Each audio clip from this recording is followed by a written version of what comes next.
आज की इस कहानी में हम सीखेंगे कि क्यों हमें बेवजह चिंता नहीं करनी चाहिए। एक गांव में एक किसान था जिसे एक बहुत ही बुरी आदत लग चुकी थी और वह आदत थी बेवजह चिंता करने की। वो हर समय किसी ना किसी चीज की चिंता करता ही रहता। वो हर समय सोचता रहता है कि कहीं मेरे साथ कुछ गलत ना हो जाए, जबकि उसकी जिंदगी में अभी तक सब कुछ ठीक ही चल रहा था। उसके पास एक बड़ा सा खेत था जिसमें अच्छी खासी फसल हो जाती थी। खेती करने के लिए 2 बैलगाड़ियां थीं, एक अच्छा घर था, एक पत्नी और 2 प्यारे बच्चे थे।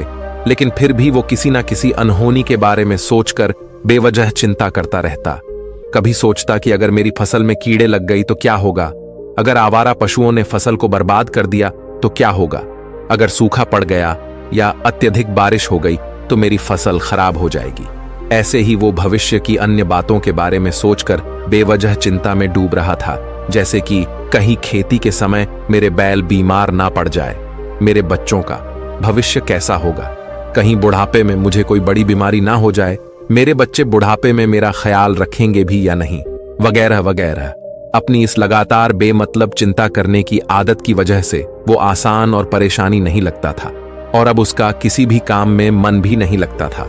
उसकी पत्नी ने भी इस बात को अनुभव किया कि उसे बिना मतलब चिंता करने की आदत पड़ चुकी है।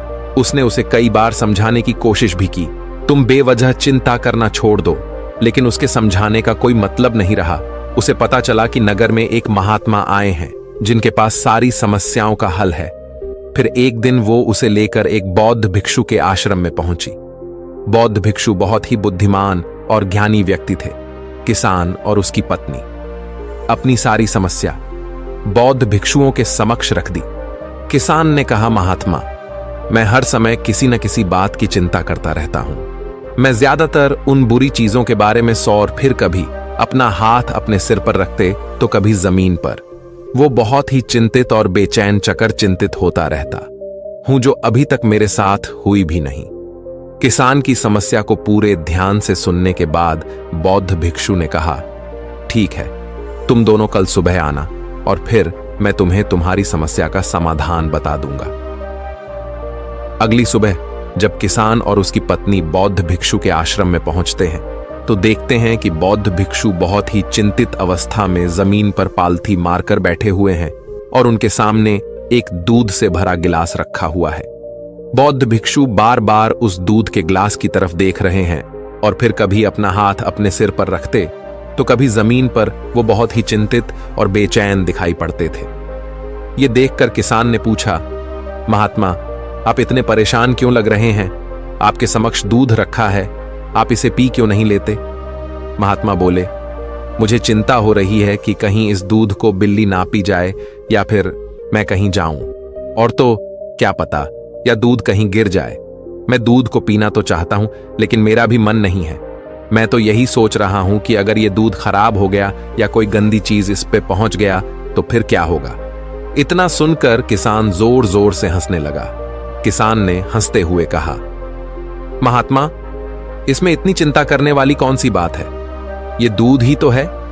अगर इसे बिल्ली ने गिरा दिया, ये खराब हो गया या फिर किसी ने इसे पी लिया तो क्या हो गया? ये आपको दोबारा मिल जाएगा और वैसे भी आपका चिंता करना व्यर्थ है, क्योंकि ना तो अभी इसे बिल्ली ने गिराया है, ना ही खराब हुआ है और ना ही अभी इसे किसी ने पिया है, और हो सकता है कि भविष्य में ऐसा हो भी न। किसान के मुंह से ये बातें सुनकर बौद्ध भिक्षु मुस्कुराए और बोले, मैं भी तो तुम्हें ही यही समझाने का प्रयास कर रहा हूं कि भविष्य की उन घटनाओं की चिंता करना व्यर्थ है जो अभी हमारे साथ हुई ही नहीं और बहुत बड़ी संभावना है कि वो कभी होगी भी नहीं, और अगर हो भी गई तो जिस चीज को तुम्हें एक बार हासिल कर सकते हो उसे तुम दोबारा भी हासिल कर सकते हो, और अगर नहीं कर पाए तो कोई बात नहीं, क्योंकि समस्याओं के आने के साथ ही उन समस्याओं का सामना करने की हिम्मत भी अपने आप ही आ जाती है। ये बातें सुनने के बाद किसान को लगा जैसे किसी ने उसके गाल पर एक थप्पड़ मारकर उसे नींद से जगा दिया हो। उसे महसूस हुआ कि वो भी तो यही गलती कर रहा है। वो भी तो भविष्य की उन घटनाओं के बारे में सोचकर चिंतित हो रहा है जो अभी तक घटी ही नहीं और शायद कभी घटेगी नहीं। वो और फिर बौद्ध भिक्षु के चरणों में गिर पड़ा और कहने लगा, इतनी आसान में मुझे मेरी गलती का एहसास करवाने के लिए आपका बहुत बहुत धन्यवाद। और मैं आज से पूरा प्रयास करूंगा, मैं बेवजह चिंता करना बंद कर दूंगा। जापान में एक लोकप्रिय कहावत है, अगर तुम चल रहे हो तो सिर्फ चलो, अगर तुम खा रहे हो तो सिर्फ खाओ, लेकिन एक समय में सिर्फ एक ही काम करो, चिंता ना करो। इस लोकप्रिय कहावत के अर्थ ने मुझे हैरान कर दिया था, और सच कहूं तो मुझे ऐसा लगता है कि कहावत के अर्थ में ही वो राज छुपा है, जिससे अगर किसी ने अच्छे से समझ लिया और अपने जीवन में उतार लिया तो वो चिंता के बंधन से ही हमेशा हमेशा के लिए मुक्त हो जाएगा। इस कहावत के अर्थ के बारे में हम आगे बात करेंगे, लेकिन उससे पहले देखते हैं कि हमारे दिमाग में इस तरह के विचार से ज्यादा चल रहे होते हैं।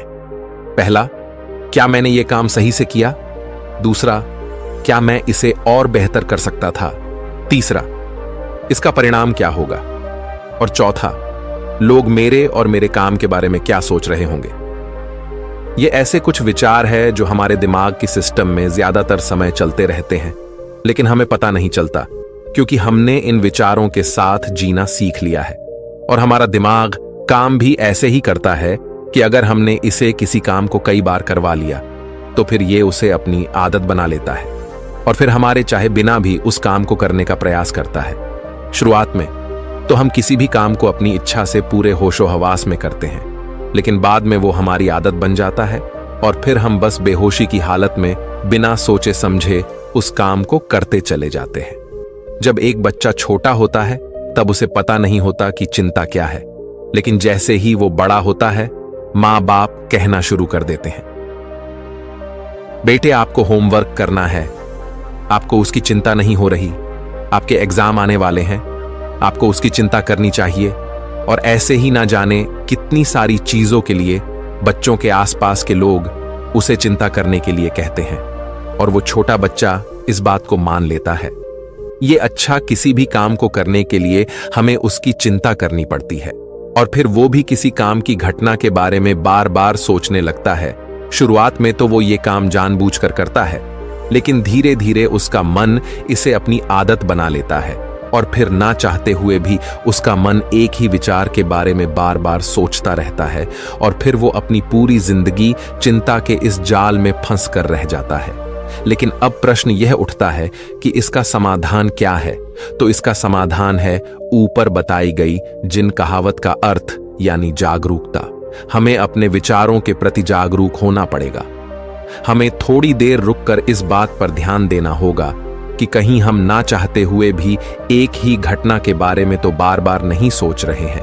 हमें पूरी जागरूकता के साथ ये देखने का प्रयास करना होगा कि पूरे दिन हमारे अंदर इस तरह के विचार उठते रहते हैं। अब आप पूछ सकते हैं, केवल जागरूकता क्या करेगी?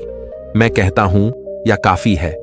ये मन को शांत करने के लिए पर्याप्त है, मन को अपने स्वभाव का एहसास कराने के लिए पर्याप्त है, और जीवन में जागरूकता लाने का सबसे आसान तरीका है ध्यान करना। ध्यान करने के दौरान अपने विचारों पर ध्यान देना, और जब आप पूरी जागरूकता के साथ अपने विचारों पर ध्यान देना शुरू कर देंगे, तब आप पाएंगे कि आपके मन में चलने वाले गैर जरूरी विचार एक एक करके अपने आप ही गायब होना शुरू हो जाएंगे, और फिर आप एक आनंदित और शांत जीवन अनुभव कर पाएंगे।